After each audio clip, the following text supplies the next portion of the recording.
இந்த திருப்பலியானது இறந்து போன லோகம்மா அவருடைய ஆன்ம இலைப்பாற்றிக்காக சௌரம்மா அவர்கள் ஒப்புக் கொடுக்கின்றார்கள். புனித அந்தோணியாரின் வழியாக பெற்ற எல்லா நன்மைகளுக்காக இறைவனுக்கு நன்றி பலியாக முன்னாள் ஆலயம் சுத்தம் செய்யும் அங்கத்தினர்கள் ஒப்புக் கொடுக்கின்றார்கள். இறந்து போன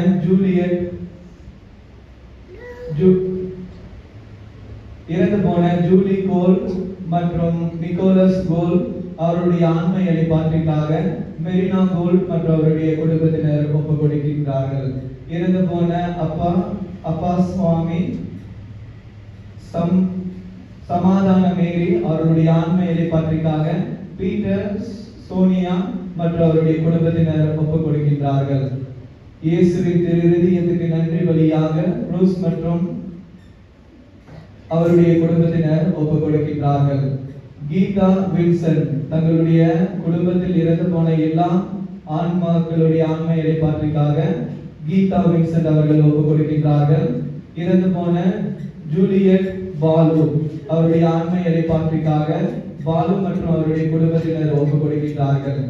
தன்னுடைய பிறந்த நாளை கொண்டாடும் சகாய மேரி அவர்கள் புனித அந்தோணியாரின் வழியாக பெற்ற எல்லா நன்மைகளுக்காக இறைவனுக்கு நன்றி பலியாக சகாய மேரி மற்றும் அவருடைய குடும்பத்தினர் ஒப்புக் கொடுக்கின்றார்கள். இறந்து போன சூசை மேரி அவருடைய ஆன்மை இறைப்பாற்றிற்காக டேவிட் வனிதா மற்றும் அவருடைய குடும்பத்தினர் ஒப்புக் கொடுக்கின்றார்கள்.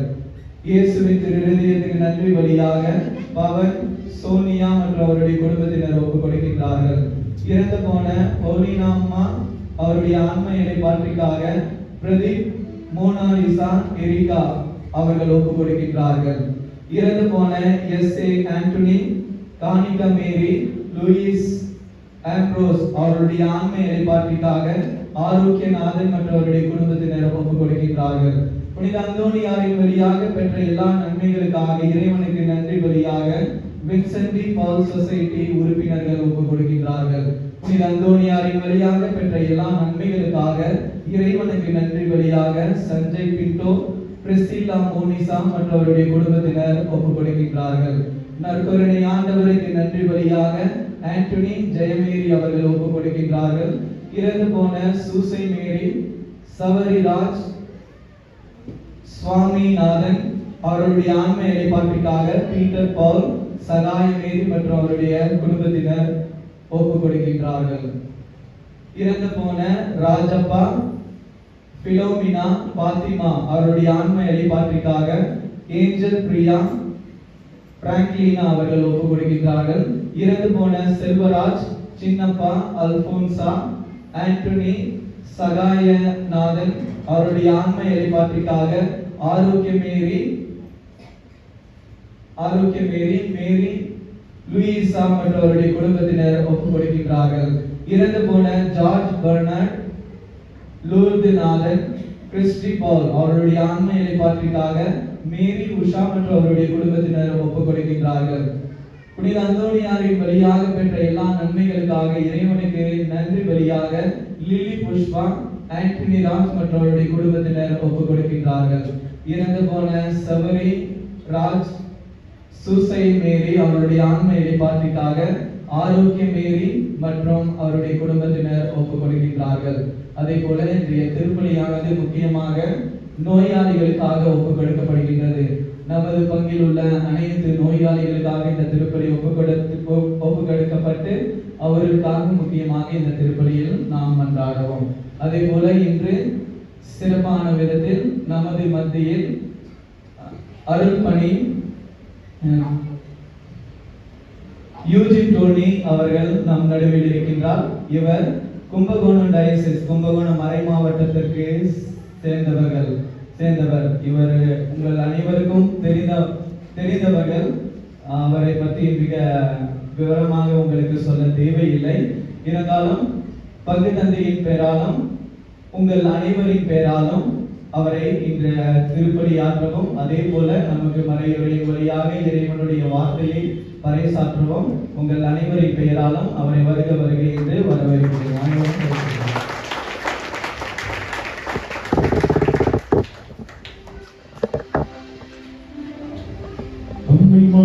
தூயாவியாரின் பெயராலே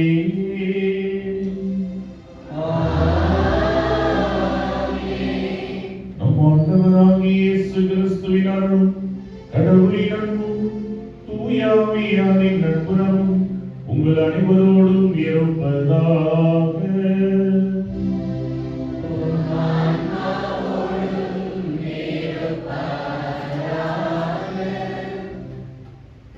இயேசுவின் பிரியமானவர்களே, இயேசுவின் நாமத்தில் உங்களை அன்போடு வருகிறவர்களே என்று வரவேற்பதில் பெரும் மகிழ்ச்சி அடைகின்றேன். நம்மளுடைய வாழ்க்கையில என்னைக்குமே சந்தோஷமா இருக்கணும் அப்படின்னு ஆசைப்படுறோம். ஆனா அந்த சந்தோஷம் நீடிக்கிறது கிடையாது. ஒரு பள்ளிக்கூடத்துல வாத்தியார் பாடம் நடத்துற ஒருத்தன் 195 மார்க், இன்னொருத்தவன் 105 மார்க். யார் சந்தோஷமா இருக்கணும்? 95 எடுத்தவன் தான் சந்தோஷமா இருக்கணும். ஆனா அவன் தான் உட்கார்ந்து தேம்பி அழுகுறான். 5 மார்க் எடுத்தவன் வெஞ்சி தாவி குதிக்கிறான். வாதியார கன்ஃபியூஸ் ஆயிட்டார். யாருக்கு 5 போட்ட யாருக்கு 95 போட்டோம்னு அவர் பிரிக்கி விற்கிறார். இவங்க கூப்பிட்டுருக்கிறார், இந்த 95 எடுத்தவன ஏன்டா அப்படி அழுதுட்டு இருக்கிற அப்படின்னு. இன்னும் 5 மார்க் எங்கன்னு எங்க அப்பா மிதிப்பாரு, அதனால அழுதுட்டு இருக்க அப்படின்னு. இவனை கூப்பிட்டுருக்கிறார், நீ என்னடா இவ்வளவு சந்தோஷமா இருக்கிற, வெஞ்சி தாவி குதிக்கிற, நீ என்ன எவ்வளவு மார்க்? 100க்கு 5 சார். என்ன 5 எடுத்துட்டு எப்படா இவ்வளவு சந்தோஷமா இருக்கிற? நான் எழுதுறதுக்கு மார்க்கே வரான்னு நினைச்சு 5 எப்படிலாம் போட்டாங்க தெரியல அப்படின்னு. ஆக ஒரு சில பேர் இருக்கிறத வச்சு சந்தோஷமா இருப்பாங்க, இன்னொரு சில பேர் இல்லாததை நினைச்சு இருக்கிற சந்தோஷத்தையும் இழந்துருவாங்க. என்று விழாவை எடுத்து சிறப்பிப்பதற்காக இந்த நவநாளிலே நம்மளுடைய பாதுகாவலராகிய புனித பதுவினர் அந்தோனியார் அவர் சிறு பிள்ளையாக இருக்கும் பொழுது அவர் வாழ்க்கையில் நடந்த ஒரு சம்பவம், எப்படி ஆண்டவரால் அவர் தொடரப்பட்டார் அப்படிங்கிறதுக்கு ஒரு உதாரணம். அவருடைய தாயார் அடுத்தவங்களுக்கு உதவி செய்யறதுல வல்லர். பசின்னு யாராவது வந்து நின்றுட்டா போதும் உடனே இருக்கிறத எடுத்து கொடுப்பாங்க. அதுவும் யார் வழியை கொடுப்பாங்க அப்படின்னா அந்தோனியார் சிறு பையன், அந்தோனியார் கையில கொடுத்து போய் கொடு அப்படிப்பாங்க. ஒரு நாள் வாசல்ல யாரும் நின்றுட்டு அம்மா பசிக்குதுங்கிறாங்க. அப்ப அந்தோனியார்ட்ட அவர் யாரும் சாப்பாடு தான் கேட்கிறாரு அப்படின்னு சொல்லி அந்த சாப்பாடு அந்தோனியார்ட்ட கொடுத்துடுவா அப்படிங்கிறப்ப அதை கொண்டுகிட்டு வெளியில போறப்ப அந்த பிச்சைக்காரர் சொல்றாரு, இந்த சாப்பாடு எனக்கு வேண்டாம் அப்படிங்கிறாரு. முகமாற்றத்தோட அந்தோனியார் நேரா வந்து தன்னுடைய அம்மா கிட்ட, அம்மா நீங்க கொடுத்த சாப்பாடு அவர் வாங்கலப்பா, அப்ப என்ன வேணும்னு கேளு. மறுபடியும் ஓடுறார் அந்தோனியார், ஐயா நீங்க சாப்பாடு வேணும்னு சொல்லிட்டீங்க, என்னதான் வேணும்? அப்ப அவர் தன்னுடைய பாத்திரத்தை ஓபன் பண்றப்ப அதுல ஒரு இதயம் துடித்து கொண்டிருக்கின்றது. அதை பார்த்துட்டு இப்படி பார்த்தா அங்க வந்த அந்த பிச்சைக்காரர் மறைந்து விடுகின்றார். அப்பதான் அந்தோனியார் உணர்ந்தார், என்னுடைய இதயத்தை ஆண்டவர் கேட்கின்றார் என்பதை உணர்ந்து அந்த நாளிலிருந்து ஆண்டவருக்காகவே தன்னை தயார் செய்யக்கூடிய ஒரு புனிதராக அவர் மாறினார். பிரியமானவர்களே, இந்த திருப்பலியிலே நம்மையே முழுமையாக ஒப்புக் கொடுப்போம். தகுதியோடு இந்த திருப்பலியிலே நம்மை முழுமையாக அர்ப்பணிக்க பாவங்களை ஏற்று மனவருந்துவோம். இந்த நாளிலே வின்சென்ட் பால் சொசைட்டியை சேர்ந்த அன்பர்கள் அந்த அவருடைய நினைவு நாளை இந்த நாளிலே சிறப்பிக்கின்ற வேளையில் அவர்கள் செய்கின்ற அந்த பணியை ஆண்டவர் ஆசீர்வதிக்கவும், மேலும் அவர்கள் வழியாக இந்த பங்கில் வளர்ச்சி பாதையில் அநேகரை இட்டுச் செல்லவும், அவர்களுக்காகவும் அவர்களின் குடும்பங்களுக்காகவும் குறிப்பாக இந்த நாளிலே நம்மளுடைய பங்கில் இருக்கின்ற வியாதிஸ்தரர்கள், தினமும் சிகிச்சை எடுத்துக் கொண்டிருக்கின்ற வியாதிஸ்தரர்கள், எழுந்து நடக்க முடியாமல் இருக்கின்றவர்கள் யாவரையும் ஆண்டவர் தொட்டு ஆசீர்வதிக்கும்படியாக இந்த திருப்பலியில் ஜெபிப்போம். இந்த திருப்பலி ஒப்புக் கொடுக்க தகுதிகள் பொருட்டு நம் பாவங்களை ஏற்று மனமருந்துவோம். இல்லாமல் இறைவனிடம்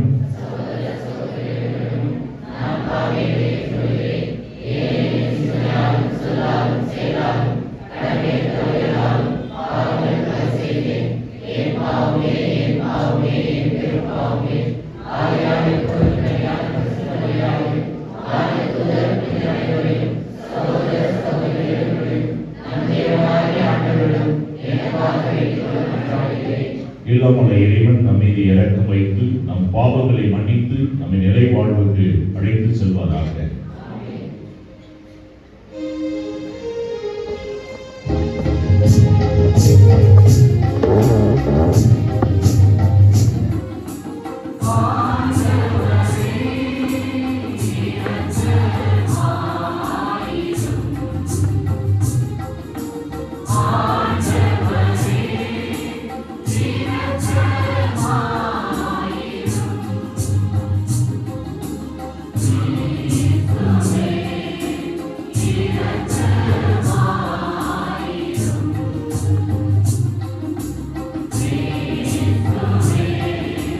Yeah.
இறைவாயழைகளின் நலனை காக்கவும் அருள்பணியாளர்களை உருவாக்கவும் அருள்பணியாளரான வின்சென்ட் பாலின் புனிதரை திருத்தூதருக்குரிய நற்பண்புகளால் நிரப்பினீரே. இவ்வாறு நாங்கள் அவருடைய உள்வுணர்வால் நிரப்ப பெற்று அவர் அன்பு செய்ததை நாங்கள் அன்பு செய்யவும் அவர் கற்பித்ததை நாங்கள் கடைபிடிக்கவும் அருள் புரிவீராக. உம்மோடு தூயாமையானை ஒன்றிப்பில் இறைவனாய் என்றென்றும் வாழ்ந்து ஆட்சி செய்கின்ற எங்கள் ஆண்டவரும் உம் திருமகனுமாகிய இயேசு கிறிஸ்து வழியாக உம்மை மன்றாடுகின்றோம்.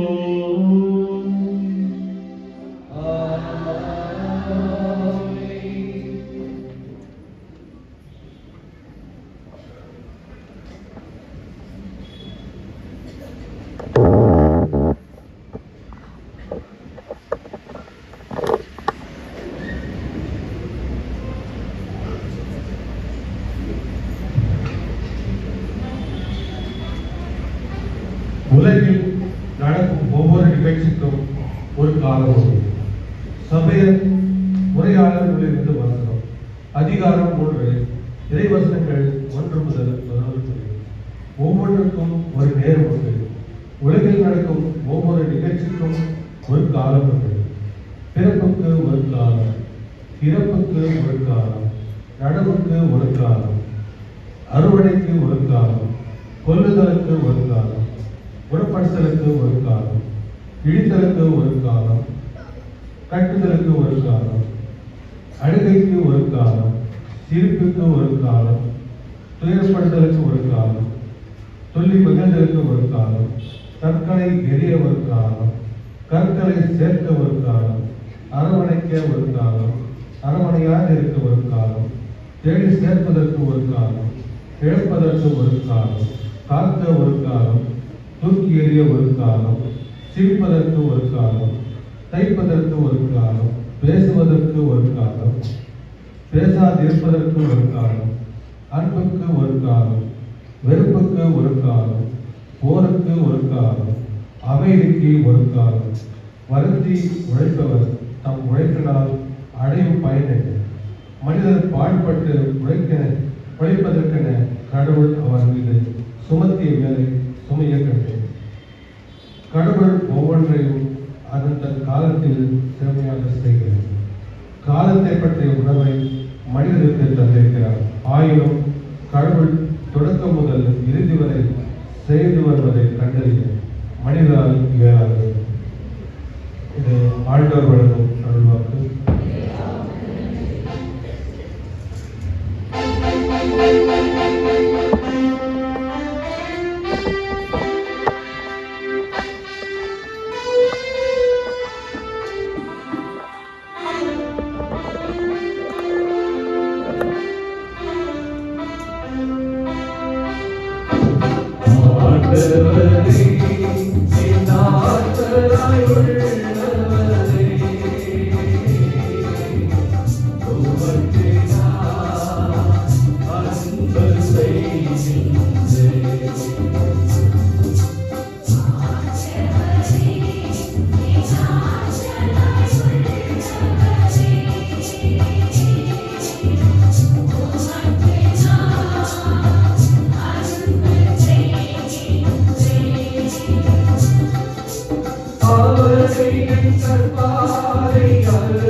தொண்டு ஆற்றுவதற்கும் பலருடைய மீட்புக்கு ஈடாக தம் உயிரை கொடுப்பதற்கு வந்தார்.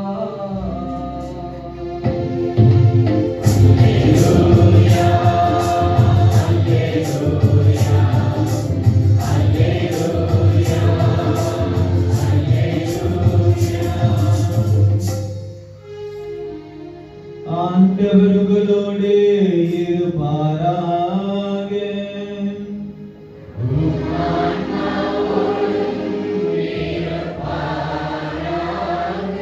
புனித லூக்கா எழுதிய தூய நற்செய்தியிலிருந்து வாசகம்.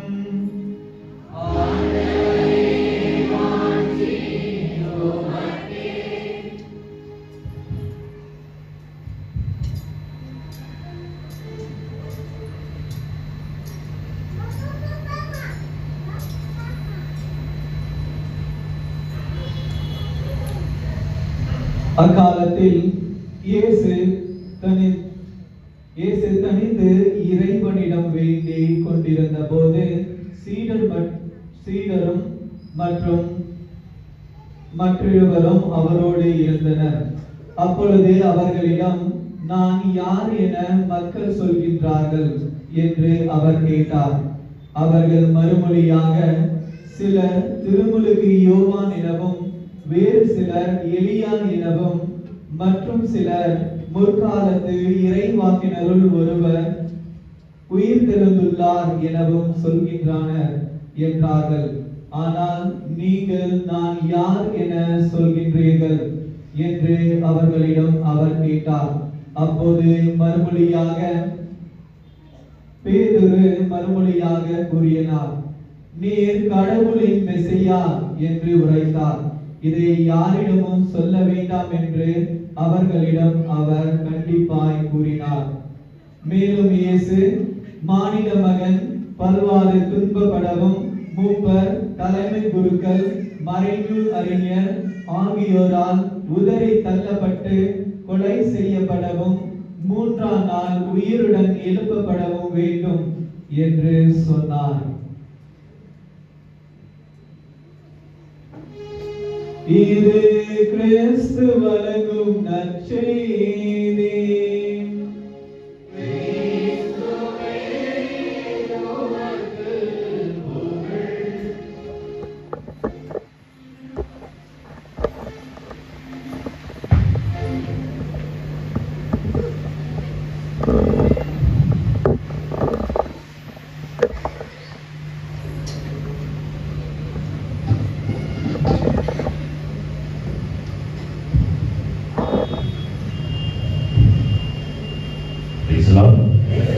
அல்லேலூயா.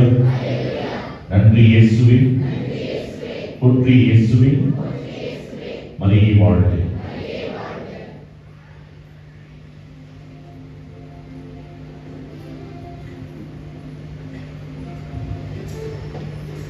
இயேசு ராஜனே,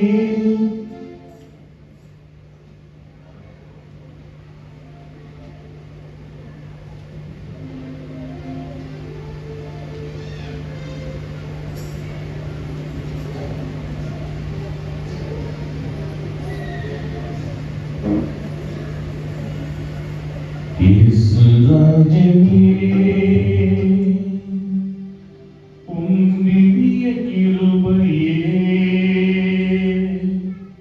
பட்டு போன என் வாழ்வை செழிக்க வைத்ததே.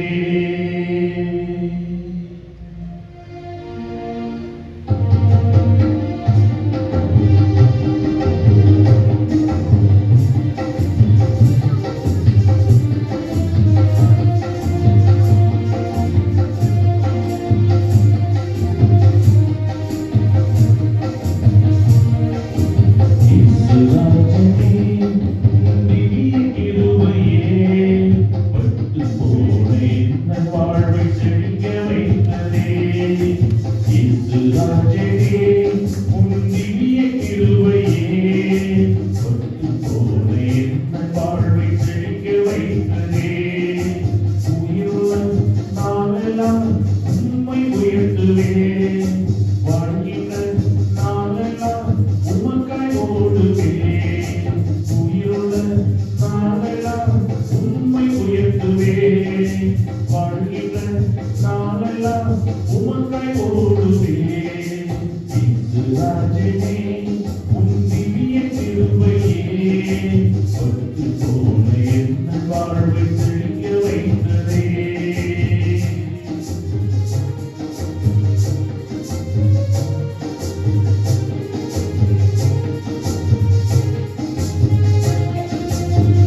எல்லா நாளும் நாம் தள்ளப்பட்டாலும் எல்லா நாளும் நாம் தள்ளப்பட்டாலும் அன்பான தேவனே என்னை உயர்த்தினீர். அன்பான தேவனே என்னை உயர்த்தினீர். உயிருள்ள நாளெல்லாம் உம்மை உயர்த்துவேன். வாழ்கின்ற நாளெல்லாம் உமக்காய் ஓடுவேன். உயிருள்ள நாளெல்லாம் உம்மை உயர்த்துவேன். வாழ்கின்ற நாளெல்லாம் உமக்காய் ஓடுவேன். இயேசுவே, உம் திவ்ய கிருபையே பட்டு போன என் வாழ்வை செழிக்க வைத்ததே. கண்ணீரின் பாதை நாங்கள் நடக்கும் பொழுதெல்லாம் எங்கள் உடனிருந்து எங்களை ஆசீர்வதிக்கின்ற தகப்பனை இங்கே வந்திருக்கிற ஒவ்வொருவரை உங்களுடைய சமூகத்தில் ஒப்புக் கொடுக்கிறோம். உங்களுடைய கிருபையின் வல்லமையினால் ஒவ்வொருவரையும் நிரப்பும்.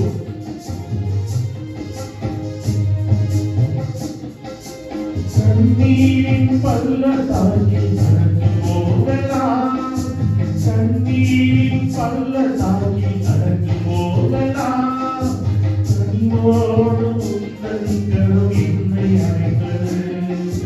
கனிவோடு உந்தன் கரம் என்னை அணைத்தது. உயிருள்ள நாளெல்லாம் உம்மை உயர்த்துவேன். வாழ்கின்ற நாளெல்லாம் உமக்காய் ஓடுவேன். உயிருள்ள நாளெல்லாம் உம்மை உயர்த்துவேன். வாழ்கின்ற நாளெல்லாம் உமக்காய் ஓடுவேன். இயேசுவே, உம் திவ்ய கிருபையே பட்டு போன என் வாழ்வை செழிக்க வைத்ததே.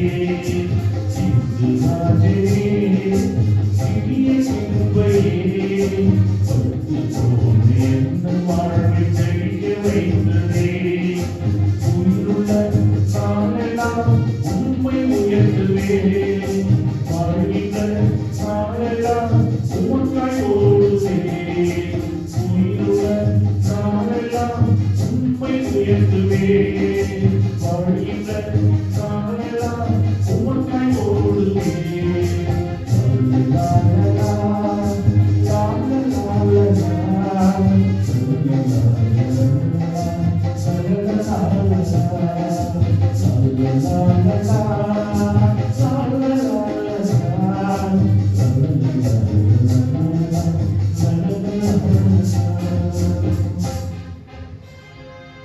அன்புக்குரியவர்களே, நம்மளுடைய வாழ்க்கையில எப்பொழுதுமே நம்ம நினைக்கிறது ஒன்று நடக்கிறது ஒன்றா இருக்குது. ஒரு டாக்டரை பார்க்கறதுக்கு ஒரு பேஷண்ட் போயிருக்கிறார். ஆப்ரேஷன் தேட்டரில் அவருக்கு ஆப்ரேஷனுக்கு டயத்தை ஃபிக்ஸ் பண்ணியாச்சு. ஆப்ரேஷன் பண்ணணும். டாக்டர் கிட்ட கொஞ்சம் ஐஸ் வச்சோம்னாக்கா அவர் கொஞ்சம் நல்லா பண்ணுவாருன்னு இவருக்கு ஒரு எண்ணம். அதனால உள்ள போகும்பொழுது அந்த நோயாளி டாக்டரை பார்த்து, டாக்டர் நீங்க தெய்வம் அப்படின்னு. டாக்டருக்கு ரொம்ப சந்தோஷம் தாங்க முடியல. இதுவரைக்கும் நம்ம எத்தனையோ பேஷண்ட்டுக்கு ட்ரீட்மெண்ட் கொடுத்துருக்கிறோம். ஒரு பயலாவது நம்மளை பார்த்து தெய்வம்னு சொல்லியிருக்கிறான்னா ஃபர்ஸ்ட் டைம் நம்ம லைஃப்ல ஒருத்தவன் நம்மளை பார்த்து தெய்வம்னு சொல்லியிருக்கிறான்னு சொல்லி அவருக்கு சந்தோஷத்துக்கு மேல சந்தோஷம். உள்ள கொண்டுட்டு போறப்ப அந்த பேஷண்ட் கேட்டுக்கிறாரு டாக்டர் பார்த்து, டாக்டர் எனக்கு ஆபரேஷன் நின்று பண்ண போறீங்களா உட்கார்ந்து பண்ண போறீங்களா? இது என்னப்பா பெரிய கேள்வியா இருக்கு. எல்லாரும் நின்று தான் பண்ணுவேன், உனக்கு நின்று தான் பண்ணுவேன். டாக்டர் எனக்கு ஆபரேஷன் பண்றப்ப தயவு செய்து உட்கார்ந்து பண்ணுங்க டாக்டர். ஏன்பா? ஏன்னா உங்களுக்கு தெய்வம் பேர் சொல்லிட்டேன். ஒரு பழமொழி இருக்கு, தெய்வம் நின்று கொள்ளும் அப்படின்னு ஒரு பழமொழி இருக்கு. நீ நின்றுட்டே சொல்லி முடிச்சு போயிட்டா நான் என்ன பண்றது? Please stop. கொஞ்ச நேரத்துல இவனுக்கு அப்படியே மனசு கலக்கமாயிடுச்சு. உள்ள கொண்டுட்டு போனாக்கா அங்க ஒரு பெரிய மாலை ஒரு மாட்டிட்டு இருக்கு. என்ன டாக்டர், ஆபரேஷன் தேட்டருக்குள்ளார பெரிய பெரிய இன்ஸ்ட்ருமெண்ட்ஸ் எல்லாம் இருக்குன்னு பார்த்தா அப்படியே இவ்வளவு பெரிய மாலையை மாட்டி வச்சிருக்கீங்களே ஏன்? அவர் சொல்லியிருக்காரு, கூடா ஆபரேஷன் சக்சஸ் ஆயிடுச்சா அதை என் கழுத்துல போடுவாங்க, ஃபெயிலியர் ஆயிடுச்சுன்னா உன் கழுத்துல போடுவாங்க. இவனுக்கு இன்னும் ஷாக் ஆயிடுச்சு. டாக்டர் எவ்வளவு ஃபீஸ் டாக்டர்? 5001 ரூபா. அது என்ன டாக்டர் மொய்யில் கணக்குல சொல்றீங்க? ஒன்னு 5000 ரூபாய் சொல்லுங்க, இல்லைன்னா 5500 ரூபாய் சொல்லுங்க. அது என்ன 5001? 5000 ரூபாய் எனக்கு, 1 ரூபா உனக்கு நெத்தியில ஒன்றுக்கு எந்திரிச்சு ஓட ஆரம்பிச்சிட்டான். மனிதர்கள் பேசுற வார்த்தை ஒரு சில பேருக்கு கலக்கத்தை ஏற்படுத்தும், ஒரு சில பேருக்கு குழப்பத்தை ஏற்படுத்தும், ஒரு சில பேருக்கு பயத்தை வரவழைக்கும். ஆனால் ஆண்டவருடைய வார்த்தை என்னைக்குமே நமக்கு ஆசீர்வாதத்தை மட்டும்தான் கொடுக்கக்கூடியதாக இருக்கின்றது. பிரியமானவர்களே, இந்த நாளிலே ஆசீர்வாதம் என்ற தலைப்புல இறைவனுடைய வார்த்தையை உங்கள் மத்தியிலே நான் பகிர்ந்து கொள்ள விளைகின்றேன். அந்தோனியாருடைய வாயிலிருந்து வந்த வார்த்தைகள் எல்லாம் ஆண்டவருடைய வார்த்தை. அந்த வார்த்தை ஆசீர்வாதமாக அமைந்தது என்று பார்க்கின்றோம். பிரியமானவர்களே, கடவுள் படைப்புல மனுஷனை எத்தனாவது நாள் கடவுள் படைக்கின்றார்? மனிதன் உலகத்துக்கு எத்தனாவது நாள் வருகின்றான்? 6வது நாள். ஃபர்ஸ்ட் எல்லாத்தையும் ஆண்டவர் படைச்சிட்டார். கடைசியாக படைக்கப்பட்டது யாரு? மனிதன். ஆனா முதலில் ஆசீர்வாதத்தை பெற்றுக்கொண்டது யார் அப்படின்னாக்கா மனிதனாக தான் இருக்கின்றான். கடவுளுடைய படைப்புல லாஸ்ட் யாரு? மனுஷன். எல்லாத்தையும் மரத்தை படைச்சாரு, மரம் செடி உண்டாக்குகிற புல்லு பூண்டு பறவைகள் விலங்குகள் எல்லாத்தையும் படைச்சிட்டாரு. ஆனா ஃபர்ஸ்ட்ல ஆசீர்வதித்தது யார் தெரியுமா? மனிதனிதான். வேற நான் இதெல்லாம் ஃபர்ஸ்ட் படைத்தேன், அதனால இதெல்லாம் ஆசீர்வதிச்சுட்டு தான் லாஸ்டா மனுஷனை படைச்சதுனால கடைசியில தான் மனிதனை ஆசீர்வதிக்க போகிறேன் என்று ஆண்டவர் ஆசீர்வதிக்கவில்லை. பூமியை பழுகி பெருகி நிரப்புங்கள் சொல்லி அந்த அவர்களை அழைத்து ஆசீர் வழங்கினார் என்று வேதம் பார்க்கின்றவர்களை தொடக்க நூல் 7:1-28 வாசிக்கின்றோம். கடவுள் அவர்களுக்கு ஆசி வழங்கி, எந்த பறவையாவது ஆசீர்வதித்ததா பைபிள் வசனம் இருக்குதா? இல்ல. விலங்குகள் ஆசீர்வதித்ததாக பைபிள் வசனம் இருக்கா? இல்ல. ஆனால் படைக்கப்பட்ட படைப்புகள்ல மனுஷன் லாஸ்ட். ஆனால் ஃபர்ஸ்ட் ஆசீர்வாதத்தை பெற்றுக்கொண்டது யார் அப்படின்னாக்கா அந்த மனிதனாக தான் இருக்கின்றார். தொடக்க நூல் 1:28 கடவுள் அவர்களுக்கு ஆசி வழங்கி பழுகி பெருகி மண்ணுலகை நிரப்புங்கள். அப்போ ஃபர்ஸ்ட் ஆசீர்வாதத்தை யார் பெற்றுக்கொண்டார்? யார் பெற்றுக்கொண்டது? மனிதன் தான் பெற்றுக்கொண்டிருக்கிறான் என்று வேதம் சொல்லுகின்றது. பிரியமானவர்களே, ஒரு பங்குல நான் ஜெபம் பண்ணிட்டு இருக்கும் பொழுது மக்களை பார்த்து கோரஸா பாட சொன்னேன். ஆசீர்வாதம் வேணும், ஆசீர்வாதம் வேணும், ஆசீர்வாதம் வேணும் எல்லாம் பாடுங்க அப்படின்னு. கோரஸா பாடி இருக்கும் பொழுது தனியா ஒரு வாய்ஸ் வருது. எங்கூட்டையா வேணும், எங்கூட்டையா வேணும், எங்கூட்டையா. என்னடா அது, நம்ம ஆசீர்வாதம் வேணும் தானே பாட சொன்னோம். ஒரு அம்மா தனியா எங்க ஊட்டையா வேணும் பாடிட்டு அந்த அம்மா கூப்பிட்டு கேட்டேன், ஏமா ஆசீர்வாதம் வேணும் பாட சொன்னா உங்க வீட்டு ஐயா வேணும் பாடிட்டீங்களே? இல்ல சாமி, எங்க வீட்டுக்காரர் பேரு ஆசீர்வாதம், அதனால அவர் பேரை எப்படி வாயால சொல்றது, அதனால ஆசீர்வாதம் வேணும் வேணும் சொல்லி. பிரியமானவர்களே, ஒரு ஆளு கடவுள்கிட்ட ரொம்ப நாள் வேண்டிக்கிட்டே இருந்திருக்கிறான். ஆண்டவரே எனக்கு ஆசீர்வாதம் வேணும், ஆசீர்வாதம் வேணும்னு சொல்லி. அப்ப ஆண்டவர் காட்சி கொடுத்து சொல்லியிருக்கிறார், இந்த மாதிரி ரொம்ப நாளா என்கிட்ட கேட்டிருக்கிற ஆசீர்வாதம் வேணும் வேணும்னு சொல்லி. ஆனால் ஒண்ணு, உனக்கு 1 மடங்கு ஆசீர்வாதம் கொடுத்தா எய்த்த வீட்டுக்காரனுக்கு 2 மடங்கு கொடுப்பேன் அப்படின்ட்டார். என்னடா செபிக்கிறதெல்லாம் நானு, டெய்லி பூசிக்கு வர்றது நானு, நன்மை வாங்குறது நானு, பாவசிந்தனை பண்றது நானு. ஆனா எய்த்த வீட்டு பையன் எப்ப பார்த்தாலும் 24 மணி நேரம் டிவியே பார்த்துட்டு இருக்கிறான். அவனுக்கு போய் 2 மடங்கா இவனால ஜீரணிக்க முடியல. எப்படி அதை ஏற்றுக்கிறது? சரி இருந்தாலும் கேட்போம், நமக்கு கிடைக்க வேண்டியதை கேட்போம் அப்படின்னு சொல்லிட்டு நான் காலையில தூங்கி எந்திரிக்கிறப்ப என் வாசல் முன்னாடி ஒரு கார் நிக்கணும் அப்படின்னு வேண்டியதுதான். காலையில இவன் வாசல்ல நிக்குதான்னு கூட பார்க்கல. எய்த்து வீட்டுக்காரன் ஸ்கிரீனை விளக்கிட்டு எங்க அங்க ஏதாவது கார் நிக்குதான்னு பார்த்தா 2 கார் நிக்குது. வைத்தறிச்சைகளுக்கு தாங்க முடியல. என்னடா அது, நம்ம வீட்டுல ஒரு கார் எய்த்த வீட்டுக்காரனுக்கு 2 மடங்கு. ஏன்னா ஆண்டவர் சொல்லிட்டாருல, இங்க உனக்கு 1னா எய்த்த வீட்டுக்காரனுக்கு 2. என்னடா அது, ஜீரணிக்க முடியல. அடுத்த நாள் எனக்கு 2 பஸ் வேணும் அப்படின்னு தான். 2வது நாள் பார்த்தா எய்த்த வீட்டுக்காரன் வாசல்ல 4 பஸ் நிக்குது. இதுக்கு மேல சும்மா விடக்கூடாது அப்படின்னு சொல்லிட்டு 3வது நாள் ஜெபிச்ச, ஆண்டவரே நான் தூங்கி எந்திரிக்கிறப்ப ஒரு கண்ணு குருடா போகும். ஏன்னா இவனுக்கு 1 குருடா போனா எய்த்த வீட்டுக்காரனுக்கு 2 போயிருக்குல்ல. அதனால எனக்கு ஒரு கண்ணு குருடா போகும். காலையில எந்திரிச்சு ஸ்கிரீனை விளக்கிட்டு பார்த்துக்கிறான், எங்க கண்ணு அவனுக்கு போயிடுச்சான்னு பார்த்தாக்கா அவன் 2 கண்ணுலையும் நியூஸ் பேப்பர் வாட்சிட்டு இருக்கிறான். இவன் ஒரு கண்ணு போயிடுச்சு. ஆண்டவர் கண்ணப்பனா திட்ட ஆரம்பிச்சான். என்னமோ வாக்கு மாறாத தேவன் அது இதுன்னு பெருசா உன்னை கிழிக்கிறாங்க. கடைசியில ஏன் விஷயத்துல நீ வாக்கு மாறிட்டீல்ல, எதுல நான் மாறினேன் அப்படின்னு. இதோ எனக்கு ஒரு ஆசீர்வாதம் தான் எய்த்த வீட்டுக்காரனுக்கு 2ன்னு சொல்லிடல. இப்ப எனக்கு ஒரு கண்ணு கூட போயிடுச்சு, எய்த்த வீட்டுக்காரன் 2 பண்ணாலே நியூஸ் பேப்பர் வாசிக்கிறான். இது நியாயம். ஆண்டவர் சொல்லியிருக்காரு, டேய் நான் சொன்னது உண்மைதான். உனக்கு ஒரு கண்ணு தெரியுதுல்ல, ஆமா அது 1 மடங்கு ஆசீர்வாதம். எய்த்த வீட்டுக்காரனுக்கு 2 மடங்கு ஆசீர்வாதம், 2 கண்ணு தெரியுது. பிரியமானவர்களே, இன்று ஆசீர்வாதம் அப்படிங்கிற அந்த பின்னணியிலே நம்ம வேதத்தை வாசிக்கும் பொழுது, பிரியமானவர்களே, பைபிள்ல அநேக காரியங்களை ஆண்டவர் நமக்கு சொல்லி கொடுக்கின்றார். ஆசீர்வாதம் அப்படிங்கிற வார்த்தை குறிக்கக்கூடிய ஒரு வார்த்தை எது அப்படின்னா பராக். எபிரேய மொழியில ஆசீர்வாதங்கிற வார்த்தை குறிக்கக்கூடிய சொல் பராக். பான்பராக் கிடையாது, வெறும் பராக். இந்த பராக் என்றால் என்ன அர்த்தம் அப்படின்னா அன்பளிப்பு, பரிசளிப்பு. ஆசீர்வாதம் என்றால் வேற ஒண்ணுமே இல்லைங்க, அன்பளிப்பு, பரிசளிப்பு. இப்ப மனிதன் தனிமையாக இருப்பது நல்லதில்ல, ஒரு துணையை கொடுத்திருக்கிறார். அப்ப கணவனுக்கு மனைவி ஆசீர்வாதம், இப்ப மனைவிக்கு கணவன் ஆசீர்வாதம். நீங்க ரெண்டு பேருக்கு பழகி பெருகி பூமியை நிரப்புகள்னு சொல்லி பிள்ளை கொடுத்திருக்கிறார். அப்ப பெற்றோர்களுக்கு பிள்ளைகள் ஆசீர்வாதம், பிள்ளைகளுக்கு பெற்றோர் ஆசீர்வாதம். நீங்க இருக்கிறது ஒரு வீட்டை கொடுத்திருக்கிறார், அந்த வீடு ஒரு ஆசீர்வாதம். நீங்க வேலை செய்யறதுக்கு ஒரு தொழிலை கொடுத்திருக்கிறார், அந்த தொழில் ஒரு ஆசீர்வாதம். அப்ப உங்களுக்கு போட்டுக்கிறதுக்கு நல்ல ட்ரெஸ் கொடுத்திருக்கிறார், அந்த ட்ரெஸ் ஒரு ஆசீர்வாதம். ஏன் இவ்வளவு தூரம் போவானே, நம்ம செருப்பு ஒரு 5 மாசம் பியாம போட்டிருந்தோம்னா அது யாருடைய ஆசீர்வாதம்? ஆண்டவருடைய ஆசீர்வாதம். ஒரு இடத்துல ஒருத்தர் டிப்டாப்பா ட்ரெஸ் போட்டுக்கிட்டு நல்லா ஷூ போட்டுட்டு வந்து ஒண்ணு முன்னாடி கட்டி விட்டு இன்னொரு சாக்ரிஸ்டிக்கு பின்னாடி போய் கட்டி விட்டாரு. நான் கூப்பிட்டு கேட்டேன், என்ன சார் இவ்வளவு டீசெண்டா இருந்துட்டு முன்னாடி ஒண்ணு பின்னாடி ஒண்ணு போறீங்களே?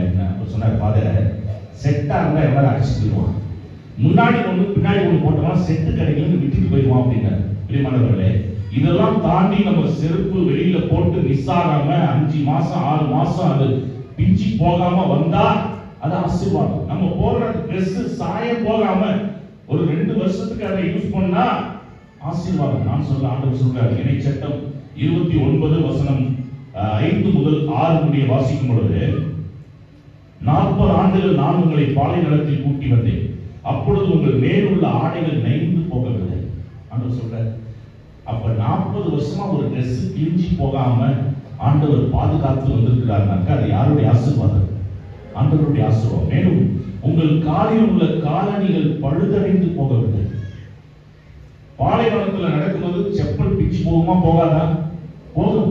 அந்த 40 வருஷமா அவங்க நடந்து வந்துட்டே இருக்கிறாங்க, அந்த செருப்பு கூட பிரிந்து போக விடவில்லைனா அப்படின்னா இதுதான் ஆண்டவர் கொடுக்கிற ஆசீர்வாதம். அப்ப இந்த நாள் வரைக்கும் நம்ம ஆயுசோட இருக்கிறோம் அப்படின்னாக்கா ஆண்டவர் கொடுக்கிற ஆசீர்வாதம். இன்னைய நாள் வரைக்கும் நம்ம நல்லா இருக்கிறோம் அப்படின்னாக்கா ஆண்டவர் கொடுக்கிற ஆசீர்வாதம். பிரியமானவர்களே, இப்பொழுது வேதத்திலே ஒரு 4 வகையான ஆசீர்வாதங்களை பார்க்க போகிறோம். முதல் ஆசீர்வாதம் 2 மடங்கு ஆசீர்வாதம், அடுத்து 5 மடங்கு ஆசீர்வாதம், அடுத்து 10 மடங்கு ஆசீர்வாதம், அடுத்து 100 மடங்கு ஆசீர்வாதம். இந்த 4 வகையான ஆசீர்வாதம் எப்படி நமக்கு கிடைக்கும், வேதத்திலே யார் பெற்றுக் கொண்டார்கள் என்பதை இந்த நாளிலே இறை செய்தியாக உங்கள் மத்தியிலே நான் பகிர்ந்து கொள்கிறேன். ஏமானவர்களே, இப்ப முதலில் எலியா, எலிசா அப்படிங்கிற 2 நபர்களை நாம் பார்க்கின்றோம். இப்ப எலியா ஆண்டவருடைய ஆசீர்வாதத்தை பெற்றுக் கொண்டவர். எலியாவுக்கு அசிஸ்டண்டா இருந்தவர் யாரு அப்படின்னா எலிசா. இப்ப எலியா ஆண்டவர் மேலே எடுத்துக்கொள்ள போகின்றார். எலியாவை ஆண்டவர் எடுத்துக்கொள்ள போறார். சரி, நமக்கு அசிஸ்டண்டா இருந்த ஆளு இவ்வளவு நாள் நமக்கு ரொம்ப நம்பிக்கையான ஆளா இருந்திருக்கிறார். நம்ம மேல போறதுக்கு முன்னாடி இவருக்கு ஏதாவது கொடுத்துட்டு போறான்னு அவருக்கு ஒரு ஆசை. அதனால எலிசா கூப்பிட்டு, இங்க வா, நாளைக்கு ஆண்டவர் எடுத்துக்க போறாரு, மேல போறதுக்கு முன்னாடி உனக்கு ஏதாவது கொடுத்துட்டு போகணும்னு ஆசைப்படுறேன், என்ன வேணுமோ கேளு. அப்ப அவர் என்ன கேட்டாரு? 2 அரசராகவும் 2வது அதிகாரம் வசனம் 9. அவர்கள் அக்கறைக்கு சென்றவுடன் எலியா எலிசாவை நோக்கி, உன்னிடமிருந்து எடுத்துக் கொள்ளப்படும் முன் நான் உனக்கு என்ன செய்ய வேண்டும் என்று சொல் என்று கேட்டார். அதற்கு எலிசா, உமது ஆவி என் மீது 2 மடங்கு இருப்பதாக. எனக்கு எத்தனை மடங்கு ஆசீர்வாதம் வேணும்? 2 மடங்கு ஆசீர்வாதம் வேண்டும். யார் கேட்கிறார்? எலியா. எலியாவுக்கு சொல்றாரு எலிசா கிட்ட, உனக்கு என்ன வேணும் கேளு. எலிசா சொல்றாரு, எனக்கு 2 மடங்கு ஆசீர்வாதம் வேண்டும். இப்ப அதுக்கு இவர் பதில் சொல்றாரு, நீ கேட்கிறது சாதாரண காரியம் இல்ல, இது நடக்கும் எப்ப தெரியுமா? நான் மேலே சென்று கொண்டிருக்கும் பொழுது என்னையே நீ உற்று நோக்கி கொண்டிருந்தால் அந்த 2 மடங்கு ஆசீர்வாதம் உனக்கு வந்து சேரும். முதல்ல ஆண்டவர் நமக்கு சொல்லி கொடுக்கிற பாடம் என்ன அப்படின்னாக்கா, நம்ம ஜெபிக்கிறப்ப 2 மடங்கு ஆசீர்வாதம் வர நம்ம எங்கே பார்க்க வேண்டும்? ஆண்டவரை உற்று நோக்க வேண்டும். மலைகளை நோக்கி என் கண்களை உயர்த்துகின்றேன், ஆண்டவரிடமிருந்து எனக்கு உதவி வரும் என்று வேதம் சொல்லுகின்றது. அல்லேலூயா. அப்ப 2 மடங்கு ஆசீர்வாதம் வேணும்னா யாரை பார்க்க வேண்டும்? ஆண்டவரை. நம்ம சில நேரம் ஜெபிக்கிறப்ப இந்த கண் கீழேயே தான் பார்த்துட்டு, மேல பார்க்கவே கிடையாது. கீழே என்ன இருக்குது? பாதாளம்.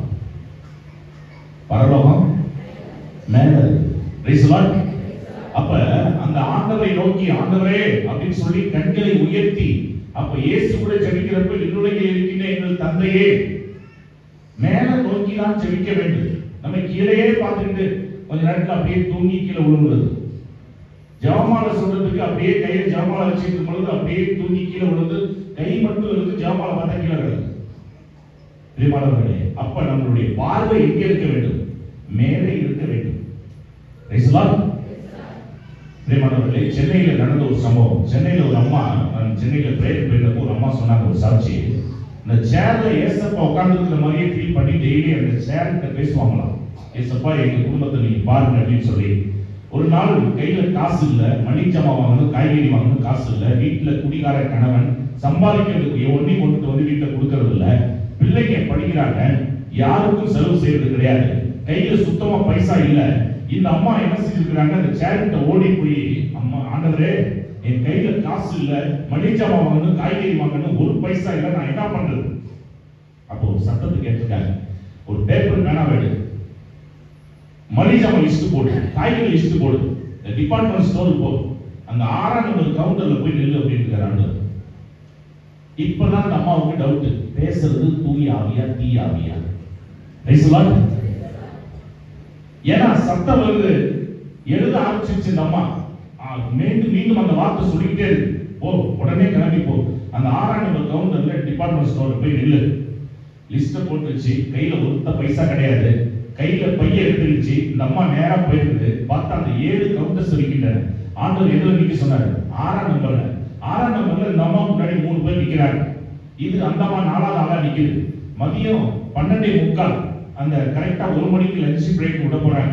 அப்ப அந்த 7ஆம் நம்பர் கவுண்டர்ல ஜாமான் கொடுக்கறவர் இப்படி சைக்கிள் காமிச்சு கூப்பிடுறாரு, இந்த 4 பேரை இப்படி வாங்க, 1 மணிக்கு லஞ்ச் பிரேக், அதுக்கு முன்னாடி உங்களுக்கு ஜாமான் கொடுத்துட்டு போறேன். இந்த அம்மாவுக்கு முன்னாடி இருந்த 3 பேர் முண்டி அடிச்சுட்டு கரெக்டா அந்த 6ஆம் நம்பர் 7ஆம் நம்பர்ல போய் நிக்கிறாங்க. இந்த அம்மாவும் 7ல போய் நிக்குது. அப்ப மீண்டும் ஆண்டவர் சொல்லியிருக்காரு, உன்னை எத்தனாம் நம்பர்ல நிக்க சொன்னேன்? 6 ஆண்டவரே அப்படின்னு சொல்லிட்டு மறுபடியும் முதல் அவங்க எங்க நிக்குது? 6ஆம் நம்பர்ல. கரெக்டா 1 மணிக்கு எல்லா கவுண்டர் ஓபன் பண்றாங்க. 1/2 மணி நேரம் லஞ்ச் பிரேக். இந்த அம்மா உட்கார்ந்து இருந்து கை கால்லாம் நடக்குது. என்னடா அது, ஏதோ ஒரு வார்த்தை வருதுன்னு சொல்லி நம்பி வந்துட்டோம், கடைசியில் என்ன ஆக போகுதுன்னே தெரியலைன்னு சொல்லி அம்மா நின்றுட்டாங்க. அப்படியே விழி பெருகி நிக்குது. 1:30 மணிக்கு எல்லா கவுண்டர் ஓபன் பண்றாங்க. அப்ப மேலே இருந்து ஒரு அனௌன்ஸ்மெண்ட், நம்ம டிபார்ட்மெண்ட் ஸ்டோர் தொடங்கி 6 வருடங்கள் நிறைவடைகின்றன. ஆனால் அந்த 6ஆம் நம்பர்ல யார் முதலா நிக்கிறாங்களோ அவங்களுக்கு எல்லா ஜாமானையும் ஃப்ரீயா கொடுக்கும்.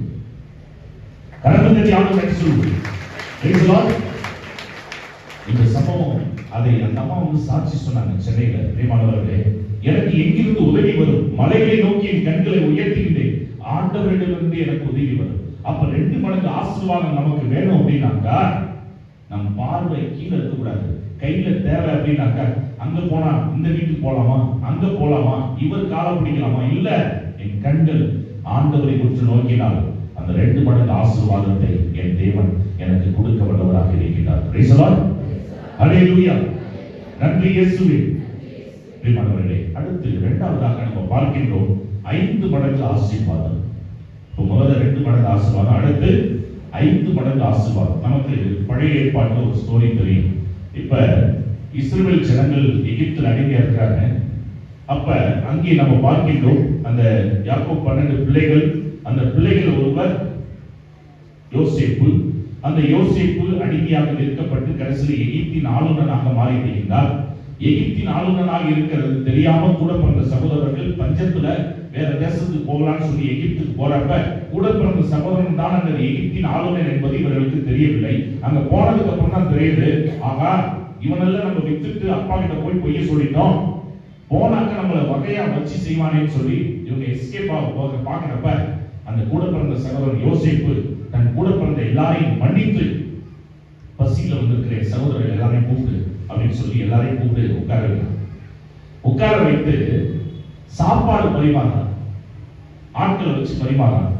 இப்ப இவங்களுடைய அப்பாவுக்கு 2 மனைவி.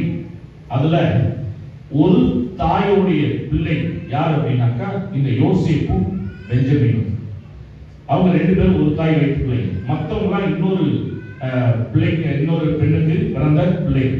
அதனால அவர் பரிமாறப்ப சொல்றாரு, எல்லாருக்கும் அந்த 11 பேருக்கு பரிமாறப்ப அந்த பெஞ்சமின் உட்கார்ந்து பார்த்தீங்களா, அவனுக்கு பரிமாறப்ப மட்டும் 5 மடங்கு பரிமாறுங்க அப்படின்னா. அப்ப அவங்க கேட்கிறாங்க, ஏன் அப்படின்னு. ஏன்னா நானும் அவனும் ஒரு தாய் வைத்து பிள்ளைங்க.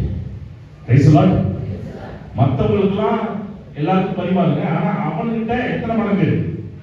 5 மடங்கு. எல்லாருக்கும் 5 இட்லி வச்சு அவனுக்கு மட்டும் 25 இட்லி வைங்க. ஹல்லேலூயா. 5 மடங்கு ஆசீர்வாதம் பிரியமானவர்களே. ஏன் அவனுக்கு மட்டும் அந்த ஸ்பெஷல்? நானும் அவனும் ஒரு தாய் வைத்து பிள்ளைங்க. பிரியமானவர்களே, இயேசுவின் அங்கிருந்து 5 மடங்கு ஆசீர்வாதத்தை பெறணும் அப்படின்னாக்கா, அன்னை மரியாதை எப்ப நாம் சொந்த தாயாக ஏற்றுக்கொள்கின்றோமோ ஆண்டவர் பாப்பார். எப்ப என் தாயை நீ ஏற்றுக்கிட்டியோ, நம்ம 2 பேரும் ஒரு தாய் வைத்து பிள்ளைகள். ஆகவே உனக்கு அந்த 5 மடங்கு ஆசீர்வாதத்தை நான் கொடுக்கின்றேன். கரங்குதலியான சொல்லுவோம். ஹல்லேலூயா. பிரியமானவர்களே, அப்ப அன்னை மரியாதை நாம் சொந்த தாயாக ஏற்றுக்கொள்ளும் பொழுது அந்த ஆண்டவர் பார்ப்பார், என் தாயை நீ ஏற்றுக்கிட்டீங்க. அதனால யோசிப்பு அங்கே எப்படி ஒரு தாய் வைத்து பிள்ளைங்கிறதுக்காக 5 மடங்கு ஆசீர்வாதம் அங்கே பரிமாறப்பட்டதோ, நமக்கும் அந்த 5 மடங்கு ஆசீர்வாதத்தை நம் ஆண்டவர் கொடுப்பார் என்பதில் எந்த சந்தேகமும் இல்லை. அப்ப முதல்ல 2 மடங்கு ஆசீர்வாதம், அடுத்து 5 மடங்கு ஆசீர்வாதம், அடுத்து 3வதாக 10 மடங்கு ஆசீர்வாதம். வேதத்திலே தானியேலாகமம் 1வது அதிகாரம் 17 முதல் 20 முடிய வாசிக்கிறப்ப அங்கே 4 இளைஞர்கள், அங்கே நேபுகாத்நேசார் என்று சொல்லக்கூடிய அங்கே ஒரு அரசன் இருக்கின்றான். அவன் தன்னுடைய சிலையை வழிபட வேண்டும், நான் சொல்லுகின்ற தெய்வம் தான் உண்மையான தெய்வம் என்று, ஆனால் இவர்கள் வழிபட மாட்டேன் என்று ஒரு 4 இளைஞர்கள் அவ்வளவு ஸ்ட்ராங்கா நிற்கிறாங்க. அவங்களை கூப்பிட்டு அவன் பேசுறான். பேசும்பொழுது அவன் கண்டு கொண்டது என்ன அப்படின்னாக்கா, தானியேல், அனனியா, மிசாயேல், அசரியா, கடவுள் இந்த 4 இளைஞர்களுக்கும் அறிவையும் அனைத்து இலக்கியத்தில் தேர்ச்சியும் ஞானத்தையும் அருளினார். ஞானம் விவேகம் சார்ந்தவர்களில் அரசன் அவர்களோடு கலந்துரையாடினான். அப்பொழுது அவரது அரசில் இருந்த எல்லா மந்திரவாதிகளையும் மாயவித்தக்காரர்களையும் விட அவர்கள் 10 மடங்கு அறிவாற்றலை பெற்றிருந்தார்கள் என்று வேதம் சொல்கிறது. இன்னைக்கு நீட் தேர்வு அது இதுன்னு சொல்லி நான் ஆண்டவருக்காக ஸ்டெடியா நின்னேன் அப்படின்னாக்கா, அந்த இளைஞர்களுக்கு 10 மடங்கு அறிவாற்றலை கொடுத்த ஆண்டவர் நம் பிள்ளைகளுக்கும் அந்த 10 மடங்கு ஆசீர்வாதத்தை கொடுப்பார் என்பதில் எந்த சந்தேகமும் இல்லை. கரங்களுக்கு ஆளுநரை சொல்லுவோம். ஹல்லேலூயா. ஒரு பள்ளிக்கூடத்துல ஒரு பையன் எப்ப பார்த்தாலும் முட்டை வாங்கிட்டே வந்திருக்கான். பார்த்தா ஒரு மார்க் கூட வாங்க மாட்டான் முட்டை.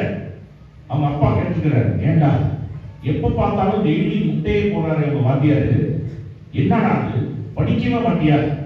கஷ்டமா இருக்கப்பா, முட்டையில் தான்ப்பா புரோட்டீன் அதிகமா இருக்கு. நேர வாக்கிய பேர் தான்.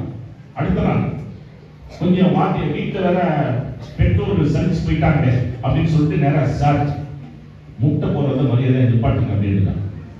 ஏன்பா, ஏன்னா என்னாச்சு?